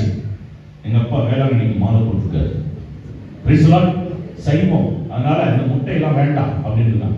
வாத்தியார் அப்படி நடந்து போய் பார்க்கிறார். பிரியமானவர்களே, இந்த நாளிலே ஆண்டவர் இந்த 10 மடங்கு ஆசீர்வாதத்தை யாருக்கு கொடுக்கிறார்னா, ஆண்டவருக்காக யார் ஒரு ஸ்டெடியா நிற்கிறாங்களோ அவர்களுக்கு அந்த 10 மடங்கு ஆசீர்வாதத்தை ஆண்டவர் கொடுக்கிறார். எல்லாவற்றையும் சமாளித்து விடுவார். அப்படி சமாளிக்கக்கூடிய அந்த திறமை ஆண்டவர் கொடுத்து விடுவார். எப்ப ஆண்டவருக்காக உறுதியாக நிற்கிறப்ப, பிள்ளைகள் உறுதியோடு நிற்கிறப்ப, உங்களுக்கு அந்த 10 மடங்கு ஆசீர்வாதத்தை ஆண்டவர் நிச்சயம் கொடுத்து விடுகிறார். ஒருத்தவன் ராணுவத்துல ஆட்கள் செலக்ட் பண்றதுக்காக ஒரு இன்டர்வியூ வச்சிருக்கிறாங்க. அதுக்கு போயிருக்கிறான். இவன் சுத்தமா கொஸ்டினே படிக்கல. உள்ள போயிட்டு வர ஆட்கள்கிட்ட தனியா கொஸ்டின்ஸ் எல்லாத்தையும் கலெக்ட் பண்ணி யார் யாரு, ஏன்னா காலையில இருந்து உள்ள உட்கார்ந்து ஆட்கள் அதே கேள்வியை தான் ரிப்பீட் பண்ண போறாங்க. நம்ம எப்படியாவது கடைசி ஆள்தான், எப்படியாவது ரிப்பீட் பண்ற கேள்விகளுக்கு கரெக்டா ஆன்சர் கண்டுபிடிச்சு நம்ம சொல்லிட்டோம்னாக்க நமக்கு கிடைச்சிடும் வேலை அப்படின்னு சொல்லி சாயங்காலம் வரைக்கும் எல்லாம் உள்ள போயிட்டு வர ஆட்கள்லாம் தனியா டீ வாங்கி கொடுத்து கவனிச்சு என்னென்ன கொஸ்டின்ஸ் உள்ள கேட்கிறாங்கன்னு சொல்லி தனியா ஆன்சர்லாம் கண்டுபிடிச்சு நல்லா படிச்சு கடைசியால உள்ள போயிருக்காங்க. காலையில இருந்து கேட்ட கேள்விகள்லாம் அப்படியே ரிப்பீட் பண்றாங்க. எல்லாத்துக்கும் தான் பதில் சொல்லிட்டான். அப்ப அவங்க சொல்லியிருக்காங்க, காலையில இருந்து இத்தனை பேருக்கு நாங்க கேள்வி கேட்டோம், ஒரு பையனும் சரியா ஆன்சர் பண்ணல, நீ தான்ப்பா கரெக்டா பண்ணிருக்காங்க. அப்பா தேங்க் காட், நமக்கு வேலை கிடைக்கும் போது அப்படின்னு சொல்லி முடிச்சு பார்த்தாக்கா வேர்ல்டு மேப்பை கொண்டு வந்து உள்ள வைக்கிறாங்க. கடைசியா ஒரு கேள்வி, நம்ம இந்திய ராணுவத்துல நீ சேர போற, இதுல இந்தியா எங்க இருக்குன்னு காமி அப்படின்ட்டேன்.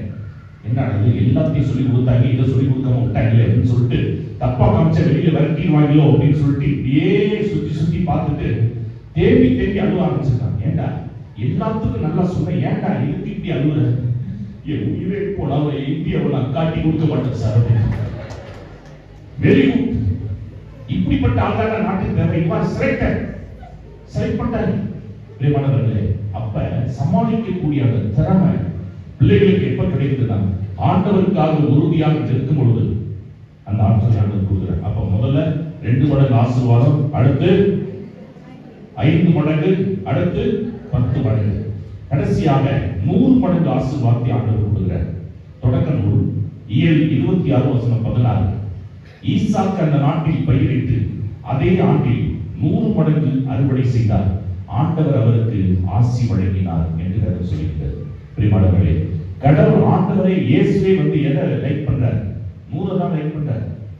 ஸ்கூல் வச்சு நடக்கிற ஆட்கள் எங்க ஸ்கூல் சென்டம் வர வேண்டும், அதை தானே லைக் பண்றாங்க. அதுல ஒண்ணு கூட குறைக்கூடாதுன்னு அதுல ரொம்ப கேர்ஃபுல்லா இருக்கிறாங்க இல்லையா? அப்ப இயேசு கிறிஸ்துவே அதை தான் விரும்புறார். சென்டம் இருக்கணும். ஒருவனிடம் 100 ஆடுகள் இருக்கு, ஒன்று காணாமல் போய்விட்டால் 99 அப்படியே விட்டுட்டு அந்த ஒன்றை தேடி செல்வதில்லையா சொல்றாங்க. அப்ப அந்த 1 0 0 எத்தனை போட்டாலும் மதிப்பு இல்லை. அங்க பக்கத்துல என்ன வரணும்? 1 வர வேண்டும். அந்த 1 என்ன? 100 மடங்கு ஆசீர்வாதத்துக்கு அந்த 1 வரணும். எது அது? என்ன? ஆண்டவர் சொல்றார். மார்த்தா மரியா வீட்டுக்கு போற. மரியா வந்து ஆண்டவருடைய வார்த்தையை பக்கத்துல உட்கார்ந்து கேட்கிறார். மார்த்தா ரொம்ப பிஸி. அப்ப மார்த்தாவை பார்த்து ஆண்டவர் சொல்றார், மார்த்தா மார்த்தா, நீ வேலையில ரொம்ப மும்மரமா இருக்கிற, ஆனால் தேவையானது ஒன்றே. அந்த ஒன்று என்னவென்றால் மரியாள் இறைவார்த்தை கேட்கிறார். அந்த ஒன்று, அந்த இறைவார்த்தை கேட்பது, அதன்படி நடப்பது, அதை நாம் செய்ய ஆரம்பித்து விட்டால் 100 மடங்கு ஆசீர்வாதத்தை ஆண்டவர் நம்மளுடைய குடும்பத்திலே நிறைவாக கொடுத்து விடுவார். கர்த்தருக்கு தியானம் நடிச்சு பேசலாம். ஒரு பள்ளிக்கூடத்துல வாழ்க்கை பாடம் நடத்தும் பொழுது அந்த மத்தியானத்துல கொஞ்ச நேரம் ரெஸ்ட் எடுப்பார். சட்டையை ஹேங்கர்ல மாட்டி வச்சுட்டு இவர் கொஞ்சம் ரெஸ்ட் எடுக்கிறார். அவர் 10 ரூபாயா சேஞ்சி ஒரு 100 ரூபாய்க்கு வச்சிருக்காரு, பாக்கெட்ல போட்டு வச்சுட்டு தூங்குறாரு. சட்டையை எடுத்து போட்டுக்கிட்டு பையன் துறாவுனாக்கா அதுல 10 ரூபாய் தான் இருக்கு, 90 ரூபாய் காணும். எவனா ஆட்டையை போட்டான்? பசங்க தூங்குல. யாராவது என் பாக்கெட்ல கை வச்ச யாரு? படுவா, ஒழுங்கா சொல்லு, எவன் எடுத்தது? எல்லாம் சைலண்டா இருக்கிறாங்க. சொல்ல போறியா இல்லையா? ஒருத்தன் கையை தூக்கி இருக்கிறான். சார் நான் தான் சார். எவாடா அது என்னடா 10 ரூபாய் பாக்கெட்ல வச்சுட்டு 90 ரூபாய் மட்டும் எடுத்துக்கியே, இது என்ன கணக்கு? நீங்க சொல்லி கொடுத்த கணக்கு தான் சார் அப்படின்னு. நான் எப்படா சொல்லி கொடுத்தேன்? நீங்க தான் அடிக்கடி வகுப்புல சொல்லுவீங்க 100க்கு 90 எடுக்கணும், 100க்கு 90 எடுக்கணும். எடுத்துட்டா பிரியமானவர்களே, அவர் சொன்னது எது, இவன் எடுத்தது? பிரியமானவர்களே, 100 மடங்கு ஆசீர்வாதத்தை ஆண்டவர் நமக்கு கொடுக்க வல்லவராக இருக்கிறார். பிரியமானவர்களே, அப்ப ஆசீர்வாதம் வேண்டும் என்றால் இறை வார்த்தையை கேட்க வேண்டும். அந்த இறை வார்த்தையின்படி நாம் நடக்க வேண்டும். அப்படி நடக்கும் பொழுது ஆண்டவர் நமக்கு 100 மடங்கு ஆசீர்வாதத்தை கொடுக்க வல்லவராக இருக்கிறார். நம்மளுடைய பாதுகாவலர் புனித பதுவிநகர் அந்தோனியார் அவருடைய வாழ்க்கையில் நடந்த இறை வார்த்தையை ஆசீர்வாதமாக மக்களுக்கு கொடுத்து கொண்டிருக்கிறார். அப்போ 7 திருடர்கள் என்ன பண்ணிருக்கிறாங்க? அந்தோனியார் பிரசங்கம் பண்ற இடத்துல எல்லா மக்களும் மெய் மறந்து பிரசங்கம் கேட்பாங்க. நம்ம அங்க போனோம்னாக்கா மக்கள் எல்லாம் அப்படியே மெய் மறந்து கேட்கிறப்ப உள்ள அவங்க என்னென்ன வச்சிருக்கிறாங்களோ எல்லாத்தையும் நம்ம களவாண்டுட்டு வந்துடலாம்னு சொல்லி இவங்க பிளான் பண்ணிட்டாங்க. 7 திருடர்கள் ஒரு இடத்துல அந்தோனியார் பிரசங்கம் பண்றாரு. மக்கள் எல்லாம் அப்படியே வெள்ளம் எல்லாம் அப்படியே திரண்டு அந்தோனியார் பிரசங்கத்தை அப்படியே கேட்டுட்டு இருக்காங்க. 7 திருடர்களும் அங்கங்க ரவுண்டு கட்டி அங்கங்க உள்ள பூந்துட்டாங்க. பூந்துட்டு பிரசங்கத்தை கேட்டு இருக்கிற மக்கள்கிட்ட திருடுறதுக்காக உட்கார்ந்து எல்லா மக்களும் எந்திரிச்சு போயிட்டாங்க. இந்த 7 பேரும் அப்படியே பார்த்துட்டே இருக்கிறாங்க. உட்கார்ந்த இடத்துல எந்திரிக்கவே இல்லை. அரை மணி நேரம் கழிச்சு ஒருத்தனை போட்டு கொடுத்துனா என்னடா அப்படின்னா திருட வந்தோம், திருடவே இல்லை ஒண்ணுமே. உட்கார்ந்த இடத்துல அவர் பிரசங்கத்துல இவங்க மெய் மறந்து உட்கார்ந்தாங்க. அந்த 7 திருடர்களும் அந்த பிரசங்கத்தை கேட்டு மனம் மாறி அவர்கள் அந்தோனியாருடைய சீடர்களாக மாறிவிட்டார்கள். அப்ப அந்த வார்த்தை எப்படிப்பட்ட ஆசீர்வாதத்தை அந்த திருடர்களுக்கு கொடுத்திருக்கிறது பிரியமானவர்களே. அப்ப அப்ப இந்த வார்த்தையை தான் அந்தோனியார் வாயிலிருந்து போதித்தார். அதுதான் பல புதுமைகளை செய்தது. அப்படிப்பட்ட வார்த்தையை இன்னைக்கு ஆண்டவர் நம்ம கையில கொடுத்திருக்கிறார். இதை நம்ம வாயால வாசிக்க ஆரம்பிச்சாக்கா எவ்வளவு ஆசீர்வாதத்தை ஆண்டவர் நமக்கு கொடுப்பார். நிச்சயமா கொடுப்பாரு, கொடுக்க மாட்டாரு, கொடுப்பார். இதுல எந்த சந்தேகமும் இல்லை பிரியமானவர்களே. அப்ப யார் யாருக்கு ஆண்டவர் எதை கொடுக்கணும்னு சொல்லி விரும்புகிறாரோ அது நிச்சயமா கிடைக்கும். அதை யாராலையும் தட்டி பறிக்க முடியாது. முடியுமா? கடவுள் நமக்குன்னு ஒண்ணு வச்சிருக்கிறாருன்னா அது கண்டிப்பா கிடைக்குமா? கிடைக்காது. கிடைக்கும். எத்தனை பேர் நம்புறீங்க? கை தூக்கு. Praise the Lord. ஹல்லேலூயா. கடைசியாக ஒரு நிகழ்வை நான் சொல்லி என் மறைவுரை நிறைவு செய்கின்றேன். ஒரு பங்குல நான் பிரசங்கத்துக்காக போயிருந்தேன். அங்க நடந்த சம்பவம். அந்த பங்குல 500 பேர் கிட்ட கூடியிருக்காங்க. பாவசிக்கத்தனம் கேட்கறதுக்காக அந்த பங்கு ஃபாதர் பல பங்குகள் இருந்து ஃபாதர் சொல்ல வச்சிருக்கிறார். அதுல ஒரு ஃபாதர் கார்ல வந்து இறங்குறார். அப்ப அந்த பங்கு சாமியார் சொன்னார், இந்த கார் எனக்கு வந்திருக்க வேண்டியது ஃபாதர், அவருக்கு போயிடுச்சு அப்படின்னாரு. ஏன் ஃபாதர், என்ன நடந்துச்சு? அவர் சொன்னார், ஏற்கனவே நான் ஒரு பங்குல இருந்தேன் ஃபாதர். இருக்கிறப்ப இவர் வந்து கரெக்டா ஸ்ட்ரிக்டா இந்த டைம்னா அந்த டைம் தான், அதுக்கு மேல கொஞ்சம் 5 மினிட்ஸ் லேட்டா வந்தா கூட எதையும் செய்ய மாட்டாரு. அப்ப அந்த பங்குல 2 கல்யாணம், 9ல இருந்து 10 வரைக்கும் ஒரு கல்யாணம், 10ல இருந்து 11 ஒரு கல்யாணம். இப்ப 2 பேர்த்தையும் ஸ்ட்ரிக்டா சொல்லியிருக்கிறாரு, இந்த பாருங்க நான் ரொம்ப ஸ்ட்ரிக்டா இருப்பேன், யாராவது லேட்டா வந்தா கூட நான் கல்யாணத்தை வந்திருக்க மாட்டேன் அப்படின்ட்டாரு. 9 மணி கல்யாணத்துல மாப்பிள்ள வந்துட்டாரு, பொண்ணு வரல. சொல்லிட்டாரு, இந்த கல்யாணத்தை நான் வந்திருக்க மாட்டேன், நீங்க வேற யாரும் சின்ன சமையல் வச்சு வந்துருச்சீங்க அப்படின்ட்டாரு. அதுவும் 10ல இருந்து 11 மணி கல்யாணம் முடிஞ்சதுக்கு அப்புறம் தான் இன்னொரு கல்யாணம். அதையும் ஸ்ட்ரிக்டா சொல்லிட்டாரு. இவங்க வெயிட் பண்றாங்க. சின்ன சமையல்கிட்ட போய் கேட்டா அவரு, நான் வெளியில அர்ஜென்டா போறேன், இன்னொரு ஃபாதர் வேணா நான் ஏற்பாடு பண்றேன், இந்த கல்யாணம் முடியறதுக்குள்ள அவர் வந்து சேர்ந்துருவாருன்னு சொல்லி அவர் ஒரு ஆளை ஏற்பாடு பண்ணிட்டு போயிட்டாரு. கரெக்டா 10 to 11 ஒரு கல்யாணம். இவங்க கல்யாணம் 9 மணிக்கு நடக்க வேண்டிய கல்யாணம் எப்ப நடக்குது? 11 மணிக்கு ஆரம்பிச்சு 12 மணி. வெளியில இருந்து அந்த ஃபாதர் வந்தவர் கல்யாண பூசை வைக்கிறார். பூசை முடிஞ்ச உடனே அந்த பொண்ணு வீட்டுக்காரங்க ஒரு கார் கீயை கொடுத்துருக்காங்க. சரி பிளஸ் பண்ணி கேட்கிறாங்க அப்படின்னு சொல்லி பிளஸ் பண்ணி கொடுத்தவங்க, இல்ல சாமி இது உங்களுக்கு தான் அப்படின்னு. இவருக்கு ஷாக் ஆயிடுச்சு. என்ன அப்படின்னா அவங்க ஒரு வேண்டுதல் வச்சிருக்காங்க, என் பொண்ணு கல்யாணத்தை யாரு வந்திருக்கிறாங்களோ அவங்களுக்கு ஒரு கார் தரதா அவங்க வேண்டிட்டு இருக்காரு. Praise the Lord. ஹல்லேலூயா. அப்ப இவர் சொன்னார், ஒரு 5 நிமிஷம் கொஞ்சம் அட்ஜஸ்ட் பண்ணிருந்தா அந்த கார் எனக்கு வந்து பாரு. கடைசியில அவன் டிஎஸ்பிடி போட்டுட்டு அவன் காரை எடுத்து போயிட்டான் பாருங்க. Price the Lord. பிரியமானவர்களே, யாருக்கு எது கிடைக்கணும்னு ஆண்டவருக்கு விருப்பம் இருக்கின்றதோ அது நிச்சயம் கிடைக்கும். அதை யாராலையும் தட்டி பறிக்க முடியாது. அப்ப 2 மடங்கு ஆசீர்வாதம், 5 மடங்கு ஆசீர்வாதம், 10 மடங்கு 100 மடங்கு ஆசீர்வாதத்தை ஆண்டவர் நமக்கு கொடுக்க இந்த திருப்பணியிலே நம்மை முழுமையாக அர்ப்பணிப்போம். ஆண்டவர் நம்மை ஆசீர்வதிப்பாராக. ஆமென்.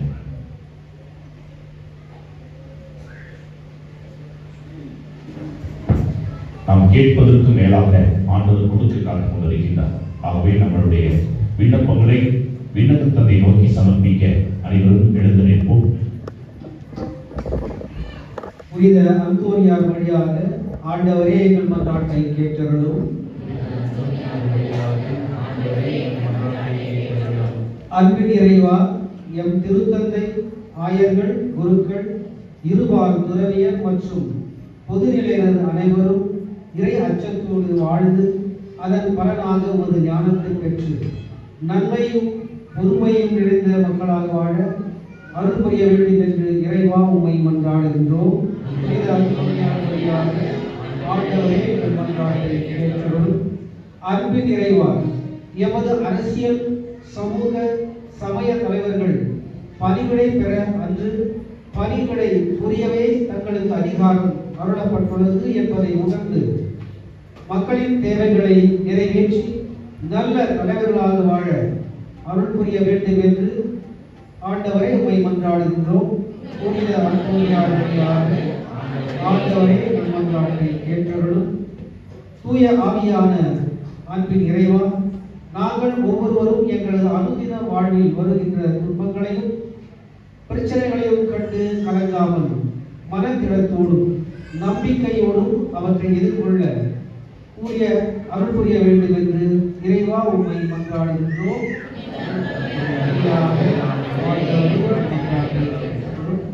ஒரே தமத்துவமான அன்பு இறைவா, புனித வின்சென்ட் பால் அவர்களை நினைவு கூறும் இந்த நாளில் நாங்கள் ஒவ்வொருவரும் உம்மை போல பிறருக்கு பணிவிடை புரிந்து உமது அருளையும் அன்பையும் பெற்று வாழவும், சிறு பிள்ளைகளை நீர் எவ்வளவு அன்போடு அரவணைத்து பாதுகாக்கின்றீரோ அதே போல நாங்கள் எங்கள் பிள்ளைகளின் நலனில் அக்கறை உள்ளவர்களாக வாழ அருள் புரிய வேண்டும் என்று இறைவா உம்மை மன்றாடுகின்றோம்.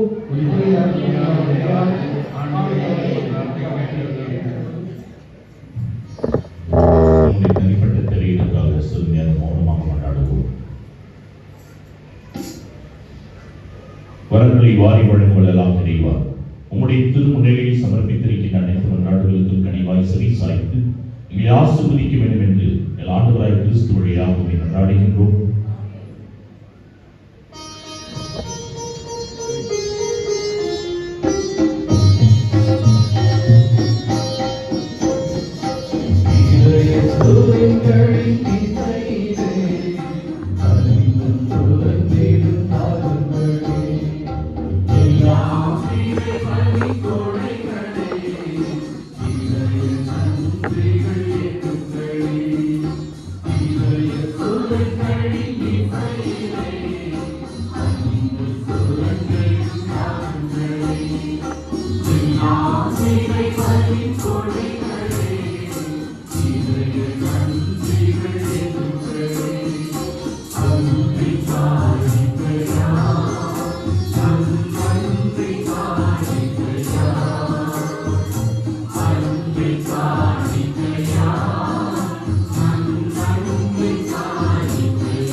என்னுடைய உங்களுடைய மாலை பலி இல்லாமல் இறைவனுக்கு ஏற்றதாகும்படி கொண்டாடுங்கள்.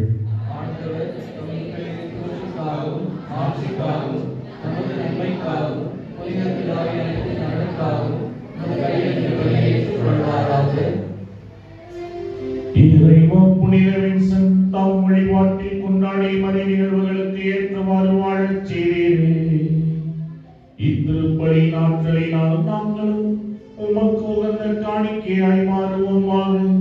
எங்கள் ஆண்டவராகிய கிறிஸ்து வழியாக உம்மை மன்றாடுகின்றோம்.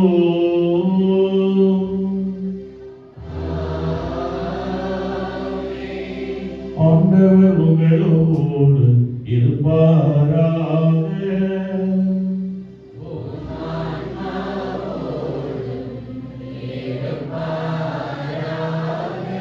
இதயங்களை மேலே எழுப்புங்கள்.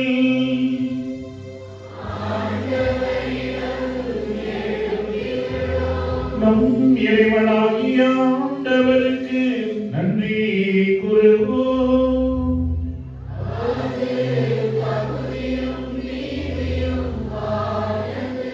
ஆண்டவரே, தூயவரான தந்தை, என்றும் உள்ள எல்லாம் உள்ள இறைவா, எங்கள் ஆண்டவராகி கிறிஸ்து வழியாக என்னாலும் எவ்விடத்திலும் நாங்கள் உமக்கு நன்றி செலுத்துவது மெய்யாகவே தகுதியும் நீதியும் மாவும் எங்கள் கடமை மீட்புக்குரிய செயலுமாகும்.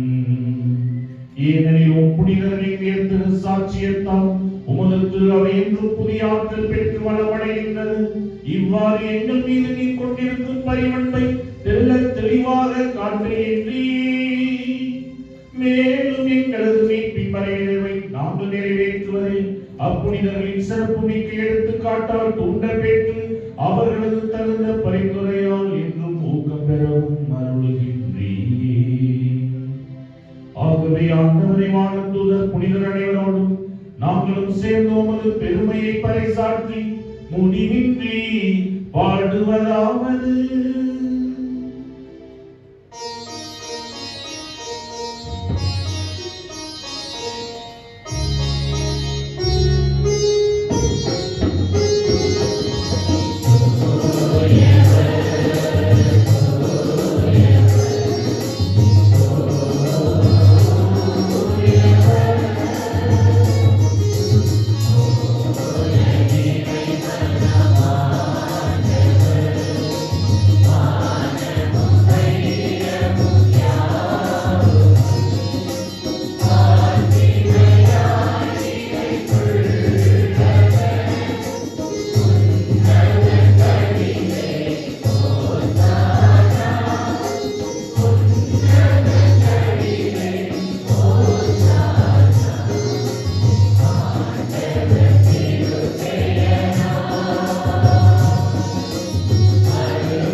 நீர் மெய்யாகவே தூயவர், தூய்மை அனைத்திற்கும் ஒன்று.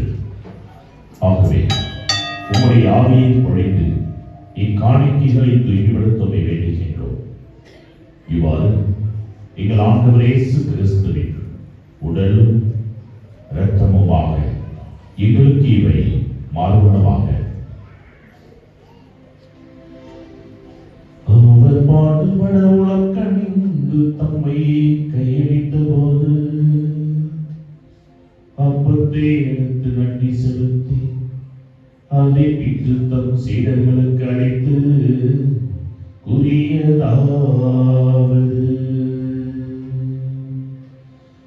அனைவரும் இதிலிருந்து பெற்று உண்ணுங்கள், ஏனெனில் இது உங்களுக்காக கையளிக்கப்படும் என் உடல்.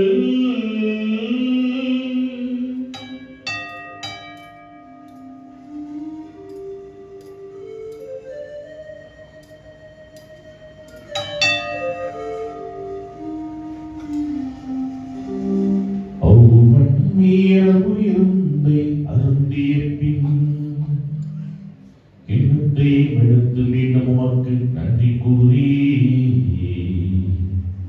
தம் சீடர்களுக்கு அழைத்து அவர் கூறியதாவது: அனைவரும் இதிலிருந்து பெற்று பருங்கள், ஏனெனில் புதிய நிலையான உடன்படிக்கைக்குரிய என் இரத்தத்தின் கிண்ணம். இது பாவ மன்னிப்புக்கென்று உங்களுக்காகவும் பலருக்காகவும் சிந்தப்படும். இதை நினைவாக செய்யுங்கள்.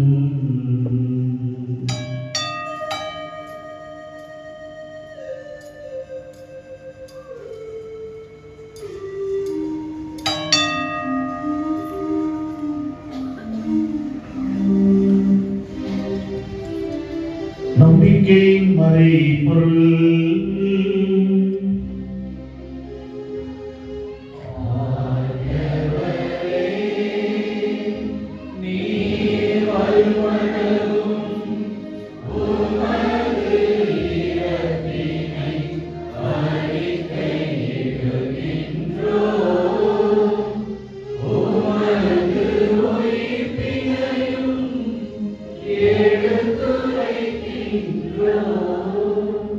ஆகவே ஆண்டவரே, நாங்கள் கிறிஸ்துவின் இறப்பினை உயிர்ப்பினை நினைவு கூர்ந்து வாழ்வு தரும் அப்பத்தையும் மீட்பளிக்கும் கிணத்தையும் உமக்கு ஒப்புக் கொடுக்கின்றோம். உம் திருமுனில் உமக்கு ஒளியில் புரிய தந்தவர்கள் என்பதை ஏற்றுக்கொண்டு எனவே உமக்கு நன்றி செலுத்துகின்றோம். மேலும் கிறிஸ்துவின் உடலிலும் இரத்தத்திலும் பங்கு கொள்ளும் எங்களை தூய் ஆவியால் ஒன்று சேர்க்க வேண்டும் என உம்மை தாழ்மையுடன் மன்றாடுகின்றோம். ஆண்டவரே, உலகெங்கும் பரவி இருக்கும் உமது திரு அவையை நினைவு கூர்ந்தருளும். எங்கள் திருத்தந்தை பிரான்சிஸ், எங்கள் ஆயர் பீட்டர், எங்கள் துணை ஆயர்கள் சதீஷ் மற்றும் சூசைநாதன், எல்லாம் திருநிலையராகிய அனைவரோடும் உமது திரு அவை அன்பில் நிறைவு பெற செய்தருளும். மேலும் உயர்த்தரும் எதிர்நோக்குடன் துயிகளும் எங்கள் சகோதர சகோதரிகளையும் இறந்தோர் அனைவரையும் இரக்கத்துடன் நினைவு கூர்ந்து உமது திருமுக ஒளியினுள் ஏற்றருளும். எங்கள் அனைவர் மீதும் இரக்கமாயிரும். கடவுளின் கனிதாயான புனித மரியா, அவருடைய கணவரான புனித யோசேப்பு, புனித திருத்தூதர்கள், இவ்வுலகில் உமக்கு உணர்ந்தவராய் இருந்தவராகிய புனிதர் அனைவருடனும் நாங்கள் இறைவான்மையில் பங்கு கொள்ள தகுதி பெற்று உம் திருமகன் இயேசு கிறிஸ்து வழியாக உம்மை புகழ்ந்தேற்ற வரமருள உம்மை மன்றாடுகின்றோம்.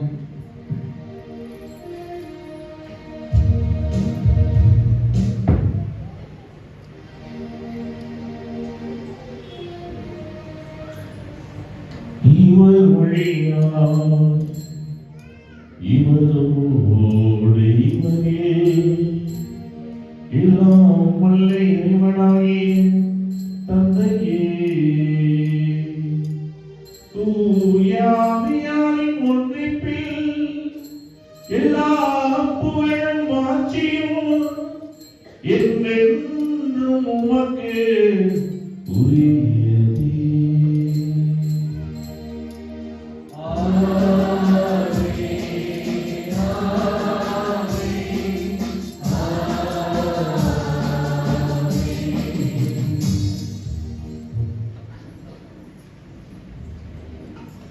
மீட்பரை கட்டளையால் கற்பிக்கப்பட்டு இறைப்படை படையால் பயிற்சி பெற்ற நாம் துணிந்து பாடுவோம்.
ஆண்டவரே, தீமை அனைத்திலிருந்து எங்களை விடுவித்து எங்கள் வாழ்நாளில் அமைதியை கனிவுடன் அருள உம்மை மன்றாடுகின்றோம்.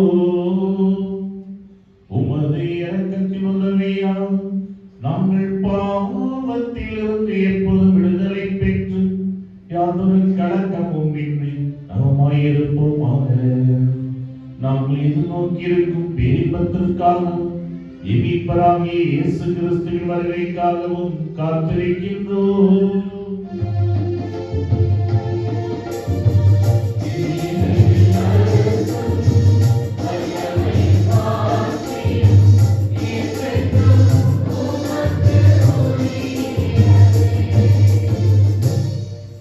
ஆண்டவரே இயேசு கிறிஸ்துவே, அமைதியை உங்களுக்கு விட்டுச் செல்கின்றேன், என் அமைதியையே உங்களுக்கு அளிக்கின்றேன் என்று உம் திருத்தூதர்களுக்கு மொழிந்தீரே. எங்கள் பாவங்களை பாராமல் உமது திரு அவை நம்பிக்கையை கண்ணோக்கி உமது திருவுளத்திற்கேற்ப அதற்கு அமைதியையும் ஒற்றுமையையும் அளித்தருள்வீராக. என்றும் வாழ்ந்து ஆட்சி செய்கின்றவர் நீரே.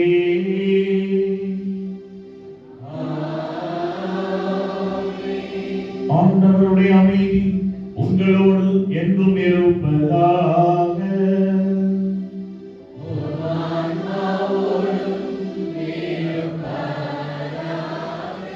ஒருவருக்கொருவர் அமைதியை பகிர்ந்து மகிழ்வோம்.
இதோ இறைவனின் சமரே, இதோ உலகின் பாவங்களை போக்குகின்றவர்.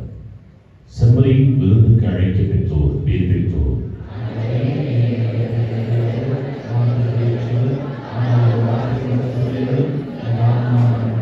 கிறிஸ்துவின் துரத்தமும் நம்மை காத்து நிலைவாழ்வுக்கு அழைத்து செல்வதாக.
கடவுள்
நன்றி கூறி மன்றாடுவோமாக.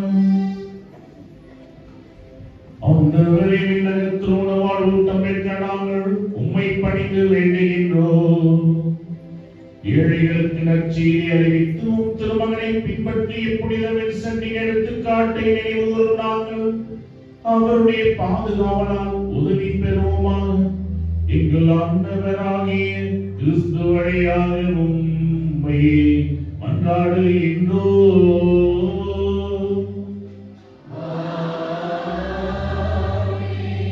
ஆண்டவர் உங்களோடு இருப்பாராக.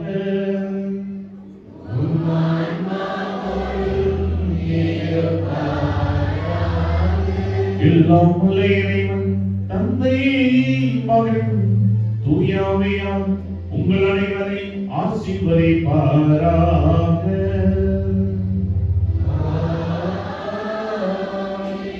இறை ஆசீர்வாதத்தை பெற்று என்றும் அவருக்கு சாட்சிகளாக வாழ சென்று வாருங்கள். திருப்பலி நிறைவேறிற்று.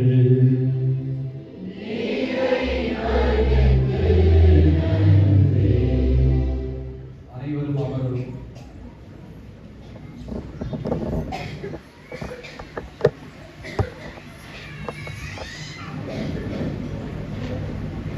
அனைவருக்கும் இரவு வணக்கத்தை கூறிக்கொண்டு, நேற்றைய தினத்தை சிறப்பித்தவர்கள் நமது பங்கின் தேர் கமிட்டி அங்கத்தினர்கள். இன்று சிறப்பித்தவர்கள் வின்சென்ட் டிபால் மற்றும் முன்னாள் ஆலயத்தை சுத்தம் செய்த அன்னையர்கள்.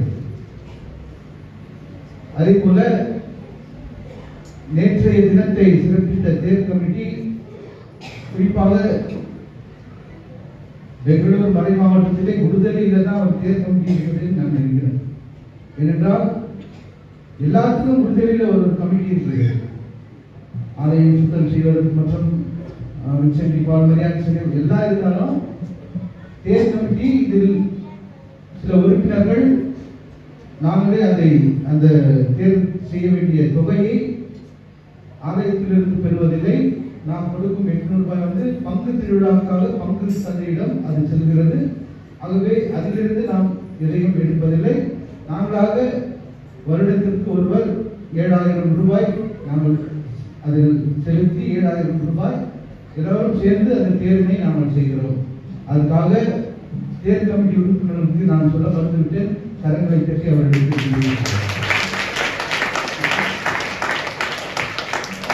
அதே போல 21ஆம் தேதி மற்றும் 22 கொடியன்று மற்றும் 23ஆம் தேதி 3 நாட்கள் நமக்கு தெரிந்தவர் ஆரோக்கிய சாமி அங்கிள் மற்றும் அவருடைய மனைவியார் எலிசபெத் இவர்கள் தான். அவர்கள் இந்தியாவில் இல்லை, வெளிநாட்டில் இருந்தாலும் அந்த 3 நாட்களும் நமக்கு பூக்களை வாங்கி தந்து ஆலயத்தை அலங்கரிக்க உதவினார்கள்.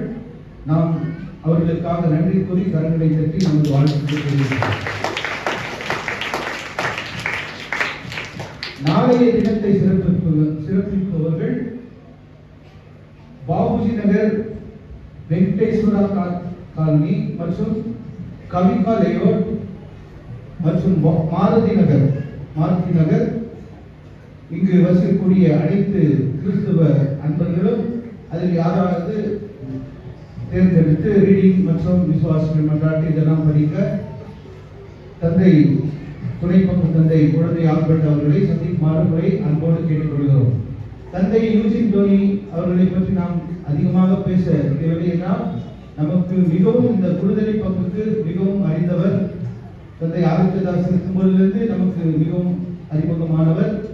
நம்முடைய அழைப்பு, நான் மற்றும் நமது சகோதரர் ரூபர்ட் 2 பேரும் ஒரு நாள் ரொம்ப நேரம் அவருக்கு 2 நாள் ட்ரை பண்ணோம். போனே இருக்குல்ல, ரொம்ப வருத்தமா இருந்துச்சு, கிடைக்க மாட்டாரு இந்த வருஷம் அப்படின்னு. ஆனால் அதை பார்த்து அவரே நமக்கு போன் செய்திருந்தார். ஒரு நாள் இப்படி சொன்ன விடுதலை என்று சொன்னவுடன் வருகிறேன் என்று சொன்னார். அதற்காகவே நாம் கலந்து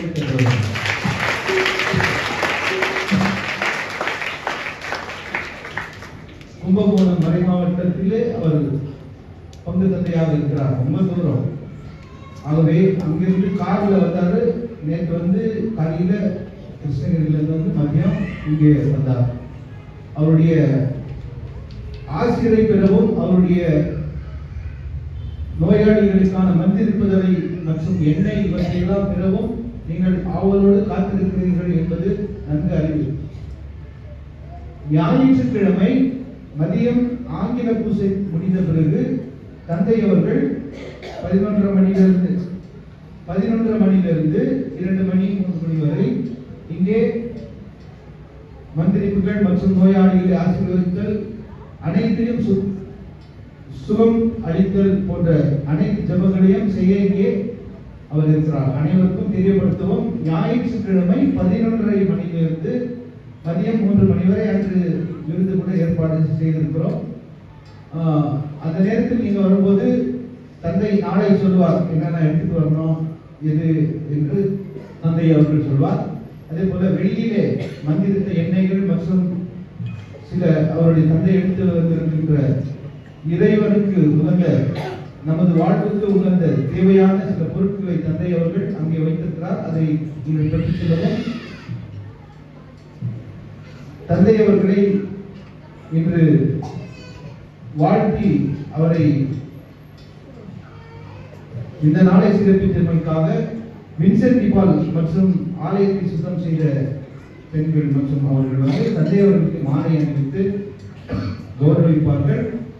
அதே போல பங்கு தந்தை மற்றும் துணை பங்கு தந்தையையும் அவர்கள் கௌரவிக்கிறார்கள். தயவு செய்து பங்கு தந்தை ஃபாதர் பிரசாந்த் அடிகரா வரவும்.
தந்தை யூசின் டோனி இங்கே 3 நாட்கள் வருகிறார் என்று தெரிந்தவுடன் நாங்கள் பங்கு தந்தையும் மிகவும் மகிழ்ச்சியோடு அவரை வரவேற்றார். அதற்காக நன்றி கூறுகிறோம். இன்றைய உணவை தயாரித்தவர்கள் இன்று 21ஆம் தேதியிலிருந்து டெய்லி கறி சிக்கன் உடம்பு கெட்டவர்கள் இன்னைக்கு வெற்றி செய்திருக்காங்க. அதனால அதை சிறப்பித்தவர்கள் மணி அவருடைய குடும்பத்தினர். அவர்களுக்கு கரங்களை தட்டி நாம் நன்றி தெரிவிக்கிறோம்.